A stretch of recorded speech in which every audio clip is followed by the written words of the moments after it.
So let's talk about my musical hero. Way back in the day in 1976, I saw my first concert, Return to Forever, at the Berkeley Community Theater. And it was my first time seeing Stanley Clarke perform. He became my hero, my favorite musician. He could do no wrong. Everything he put out, solo albums, jamming with other artists, he was just everything to me. For me, he was the best of the best. So my first concert I shot was in 1976, I think December of 76. And this is a picture I found in my files from that concert. It's crazy to think that this was that long ago. I was in high school during this time.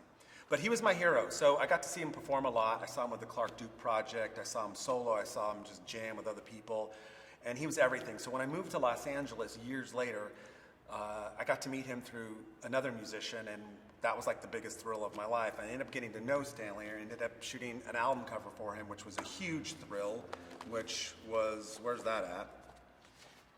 Where's that? I don't even know if I have that in here. But I got to shoot Stanley a handful of times, got to hang out with him. One of my favorite pictures I ever did of Stanley Clarke is this one here. Right here. This is on the rooftop of a building on the corner of Hollywood and Vine in 1987 for my Make-A-Wish calendar. And it's one of my favorite pictures of Stanley. I talked him into coming up to the roof with his bass, and we just shot all these pictures on the rooftop. And it was a lot of great moments with Stanley, but my favorite moment ever was one time he called me up and invited me over to his house while he was recording an album.